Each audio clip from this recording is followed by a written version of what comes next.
few other places as well. But all in all, we'll take the storm as she is rather than the one that was forecasted a couple of days ago. A total of 404 floodgates in the coastal zone, up from 294, have been closed as of this morning. All hurricane risk reduction structures in the greater New Orleans area are performing as expected. The Coastal Protection and Restoration Authority is assisting St. Bernard Parish with flood fighting efforts in the Delacroix area.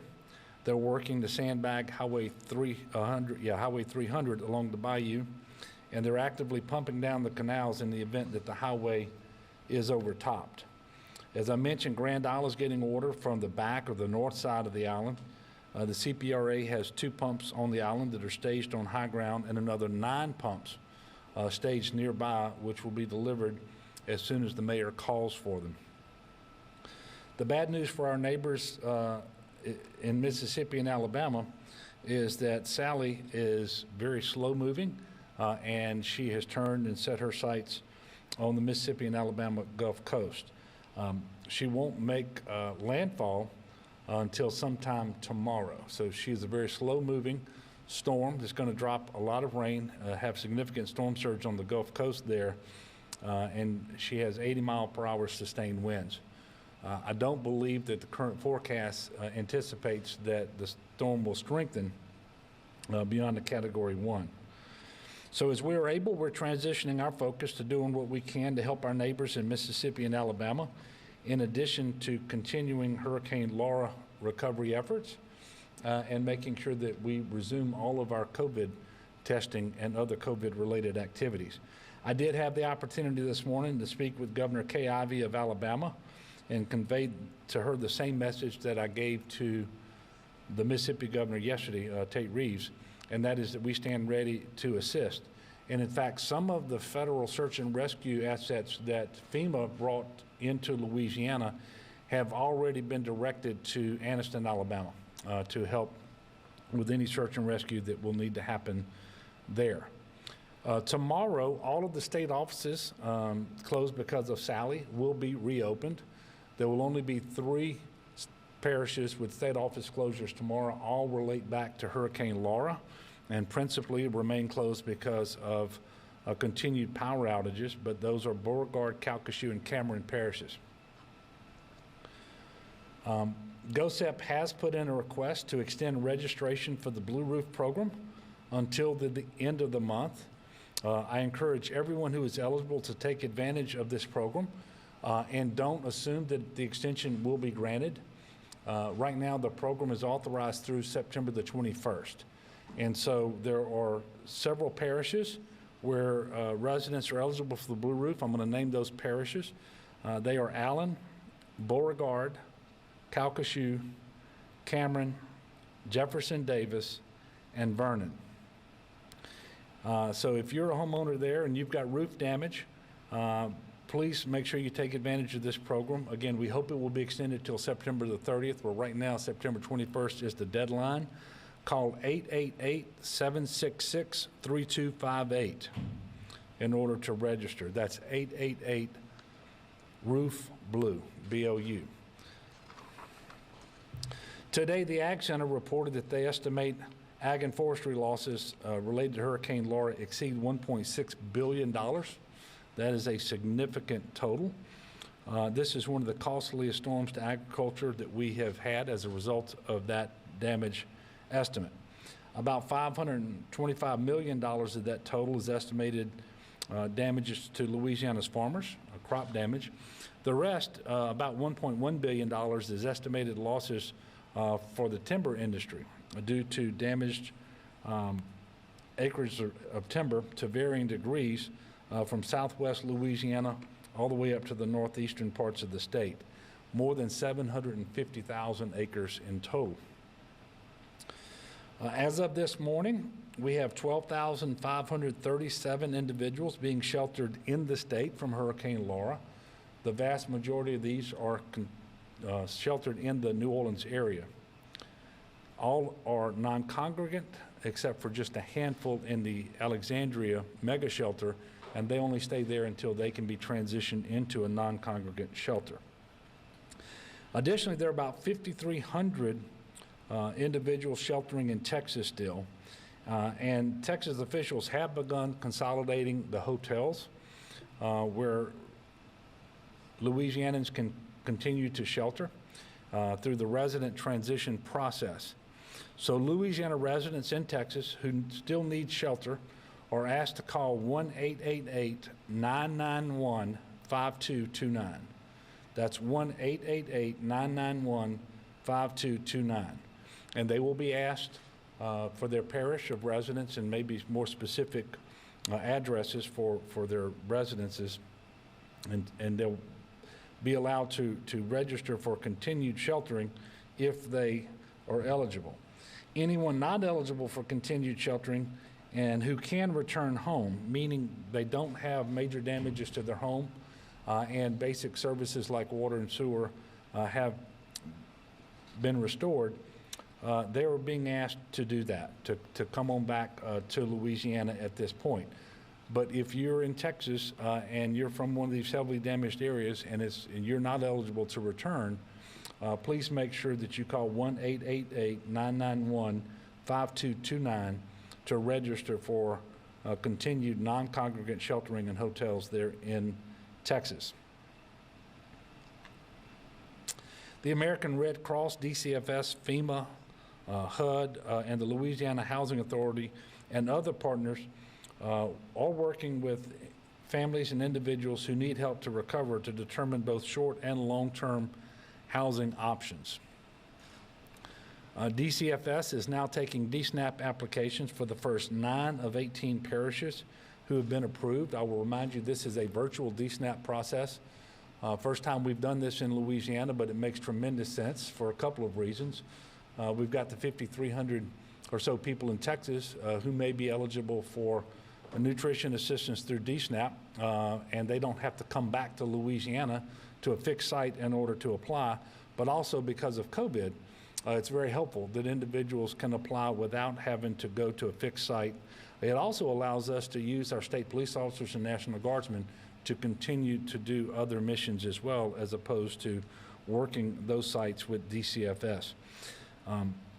With this virtual DSNAP, the individuals who are eligible are from the 9 Phase 1 parishes presently, and they include Acadia, Allen, Beauregard, Calcasieu, Cameron, Jefferson Davis, Rapides, Vermilion, and Vernon parishes. And today and tomorrow, everyone, regardless of the first letter of their last name, can call in order to apply for DSNAP. And the number to call is 1-888-LA-HELP-U. They can call between 7:30 a.m. and 6:30 p.m. Thus far, more than 21,500 households have applied, and more than $7.2 million in DSNAP benefits have been issued. And I'd remind everybody that if you pre-registered, that's great, but you still have to call in and actually apply to make sure that you are eligible, and so that if you are eligible, that you will get your card. So don't wait thinking that they're going to call you because you registered. You still have to call in order to apply. And you can get more information on DSNAP at dcfs.la.gov/DSNAP. Moving to COVID now, today we're reporting 426 new cases of COVID-19 in Louisiana on 12,659 new tests. Unfortunately, we're also reporting 26 additional deaths today. That brings the number of deaths to 5,108. There are 3 new hospitalizations today for a total of 667, and the number of people on ventilators has dropped by 6 to 99. That's the first time in 2 weeks we've had an increase in the number of people hospitalized, although it was a very small increase of 3, and obviously we're concerned about that because we're getting close to that 2 weeks after the Labor Day activities, and we're hopeful that we don't see the kind of surge that we saw after Memorial Day, and certainly one day does not a trend make, but that's something that we're watching very, very carefully. I will tell you that there's still obviously a lot of COVID in Louisiana, and a number of individuals still in the hospital and so forth. So we do encourage everyone to make sure that you adhere to the restrictions, adhere to the mitigation measures, and that is wear a mask or other face covering, wash your hands frequently, stay home when you're sick, and be physically distanced from individuals who are not part of your household. And also make sure that we're more careful with the vulnerable, and I want the vulnerable to make sure that they're exercising caution. So if you're 65 or older, or if you have those conditions, those health preconditions that make you more vulnerable, please be mindful of that. So at this time, we're going to pause and take a few questions, and then we'll wrap up. Yes, sir. Governor, for somebody that might have tuned in Sunday and then see how things turned out today, is there anything you can tell them other than you go with the best of information you had at the time and then just hope for the best? Well, certainly you always use the National Weather Service forecast. And that forecast became much more dire on Saturday for us, and that continued really through Sunday morning. It was the subsequent forecast revisions after that that started moving the storm to the east, and quite frankly, we're thankful for that. And because we know it's a slow-moving storm that's going to drop a lot of rain, push a lot of storm surge, and of course the wind damage is also to be expected because it does have 80-mile-per-hour sustained winds. So we're thankful for that. Obviously, the information that we are going to impart to people, the decisions we make, are going to be based on the forecast. And so, all of the information that we put forward was the best we had available to us at the time. It's just the facts change sometimes. And you have multiple things that impact a storm in its track. We know we had a high-pressure system over the Tennessee Valley and a very slow-moving storm, and the question became, where would those two things be in relation to one another when they came into contact? And, of course, the National Weather Service does the best job that it can in making these forecasts. But I, for one, am thankful, and I know that while we've benefited from the changes over the last 36 hours or so, the states of Mississippi and Alabama did not. And so we're certainly mindful of that, and we're going to do everything we can to help those two states. Any other questions? Okay. Yes, sir. So there have been reports in the Lake Charles area of apartments and landlords evicting residents because of Hurricane Laura. In a similar way, after Katrina, where because of the hurricane, residents be evicted, and then the apartments are renovated and reselling other tenants. Mm-hmm. What would you tell renters or tenants who are dealing with those evictions? Yeah. Well, obviously, we would hope that they wouldn't do that. I haven't received that report. Assuming it's correct, we obviously don't want to create housing problems for individuals who actually have intact residences that they can live in, and that certainly applies if they're renters and are renting space. And so would ask them obviously not to do that and to honor the contractual obligations that they have with their tenants. And not create a bigger problem than we already have, because the damage there to the housing stock is already extremely substantial. And we also had a number of apartment buildings that were themselves damaged to the point where renters can't live there. Not that they're being evicted in that situation, but they just can't safely live there because of the damage.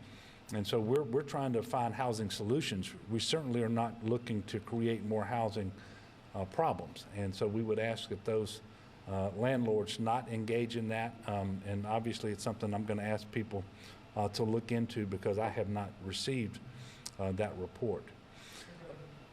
Yes. So look, tomorrow I've got a my radio show. We won't be scheduling another press conference tomorrow. We will let you know when, if later in the week, we're going to have a press availability.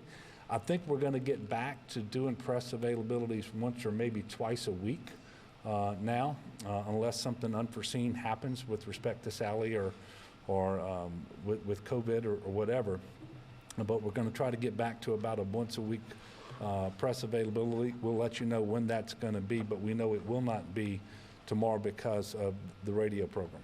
So thank you all for continuing to cover this, and I want to thank all the members of my team who've been working so hard, Chip Klein, General Waddell, Colonel Reeves. Thank you so much, and we will see you all later.